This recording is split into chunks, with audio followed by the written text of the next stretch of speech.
Hello everyone. कल भाई हमने जीएसटी कवर किया था। हर शिफ्ट में क्वेश्चन आता ही है, ठीक है, आपको पता ही होगा। तो प्रीवियस क्वेश्चन भी दिखाए थे मैंने आपको, और जो है सारे के सारे फैक्ट 8 मिनट की वीडियो में ख़त्म कर दिए थे, तो नहीं देखी देख लेना।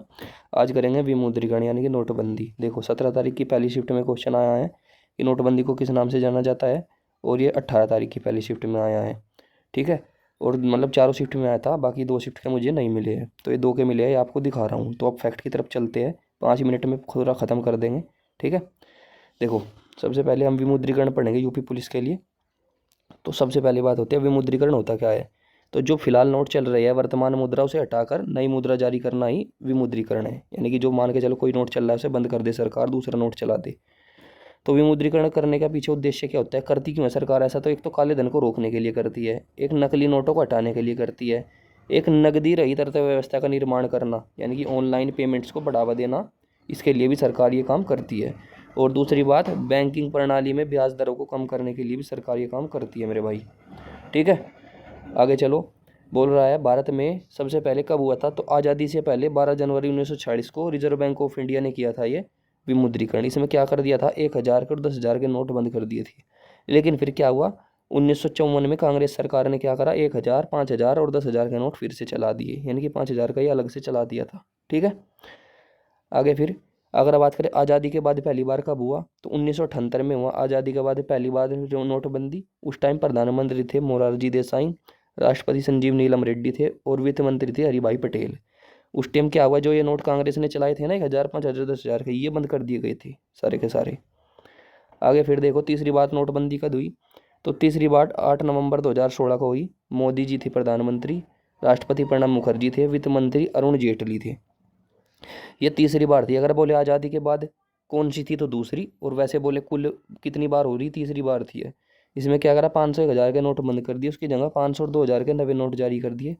लेकिन फिलहाल हाल ही में ही, ठीक है, 2023 में क्या करा, 30 सितंबर को सरकार ने 2,000 रुपये के नोट को बंद कर दिया, ठीक है, 30 सितंबर 2023 को, पिछले साल। तो ये फैक्ट रखना ध्यान अपने, ठीक है। अगर बात करें नोटों पर कितनी भाषा लिखा रहती है, तो नोटों पर कुल, स्कूल नहीं है, कुल है, ठीक है, ये गलती हो गया। तो 17 भाषाएं लिखी रहती है एक नोट के ऊपर, कुल 17 तरह की भाषाएं। अगर बात करें रुपये, जो आपने देखा होगा ये इस तरीके का चिन्ह होता है रुपये, ये कहाँ से आया है, तो ये जो है 15 जुलाई 2010 को डी उदय कुमार, एक आईआईटी मुंबई के स्नातकोत्तर थे, उन्होंने बनाया था ये, डी उदय कुमार, ठीक है, 2010 में। तो वहीं से ये प्रतीक लिया था, क्योंकि हर देश का एक अपना था। जैसे डॉलर का इस तरीके का होता है, तो भारत के पास कुछ नहीं था प्रतीक चिन्ह, तो भारत ने ये अपनाया था। आगे बात करें, अगर 1 रुपये का नोट होता है, जो 1 रुपये का, या 1 रुपये के सिक्के, 2 का सिक्का, 5 का सिक्का या 10 का सिक्का, जितने भी सिक्के होते हैं सारे के सारे कौन जारी करता है, तो ये वित्त मंत्रालय जारी करता है, सारे के सारे सिक्के और 1 रुपये का नोट। 1 रुपये के नोट पर हस्ताक्षर पूछ ले किसके होते हैं, भाई सिक्कों पर हस्ताक्षर होते हैं, नहीं सिक्कों पर। लेकिन 1 रुपये के नोट पर किसके होते हैं, तो वित्त सचिव होता है, जो आपका वित्त सचिव के हस्ताक्षर होते हैं 1 रुपये के नोट पर। बाकी सभी नोट कौन जारी करता है, 10 रुपये के, 500 के, 20 के, 1,000 के या 2,000 के, जिस तरीके के भी नोट होते हैं, तो सब रिजर्व बैंक जारी करता है। बात करें अगर ये नोट के अलावा जो सिक्के डाले कहाँ जाते हैं, तो भारत में 4 टकसाल है जहाँ पर सिक्के डाले जाते हैं। कौन कौन सी, एक तो होती है मुंबई, एक कोलकाता, एक हैदराबाद और एक नोएडा, ये 4 जगह आपकी टकसाल है। और जो मुंबई और कोलकाता वाली टकसाल है ना मेरे भाई, इनमें सिक्कों के अलावा मेडल जो होते हैं, पदक, वे भी डाले जाते हैं। Gold medal, bronze medal, silver medal, इस तरीके से। अगर बात करें महात्मा गांधी कब से छपना शुरू हुआ नोटों पर, तो 1996 में जो नोट थे अशोक स्तंभ वाले, वे बंद कर कर पहली बार महात्मा गांधी के नोट छापे गए, जो आज तक का चल रही है, ठीक है। पिछली तरफ महात्मा गांधी का चित्र।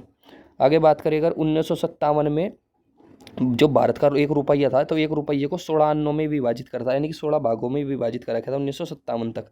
लेकिन फिर क्या करा भारत ने, इसे बंद करके दशमलव प्रणाली को अपनाया 1957 में, और भारत के 1 रुपये को 100 पैसों में बांट दिया। ये बात ध्यान रखना, आपसे सीधा पूछेगा कि दशमलव प्रणाली भारत ने कब अपनाई थी, तो 1957 में अपनाई थी, ठीक है मेरे भाई। आगे अगर बात करें सबसे इंपॉर्टेंट, इससे तो क्वेश्चन बनना ही बनना है। बोलेगा 2,000 रुपये के नोट पर किसकी चिन्ह है, तो 2,000 रुपये के नोट पर मंगलयान का चित्र है। इसका रंग कैसा होता है, तो हिंदी में पूछे तो हरा गुलाबी, इंग्लिश में पूछे तो मजेंटा। 500 के रुपये के नोट पर लाल किला है, इसका हिंदी में रंग होता है सलेटी और इंग्लिश में ग्रोन स्टोन ग्रे। 200 रुपये के नोट पर सांची का स्तूप है मेरे भाई, इसका रंग होता है चमकीला पीला। 100 रुपये के नोट पर रानी की बाव है, ये गुजरात के अंदर है, रानी की बाव ये उतरी हुई है, मतलब पिछली तरफ। इसका रंग नीला लोहित होता है, ठीक है, नील लोहित रंग होता है। और 50 रुपये के नोट पर हम्पी का रथ उतरा हुआ है जो कि कर्नाटक में है, और इसका रंग कैसा है, इसका रंग है प्रदीप्त नीला। 20 रुपये के नोट पर एलोरा की गुफा उतरी हुई है, इसका रंग है हरा और पीला। और 10 रुपये के नोट पर कोणार्क का सूर्य मंदिर जो कि उड़ीसा के अंदर है ये है, और इसका नोट है जो उसका रंग है चॉकलेटी ब्राउन। तो ये सारे के सारे फैक्ट हमने देख लिए मात्र कितनी मिनट में, 5 मिनट कुल हुई है, ठीक है। तो वीडियो पसंद आए तो लाइक कर देना, इसी तरह की वीडियो मिलती रहेगी एग्ज़ाम तक का, ठीक है।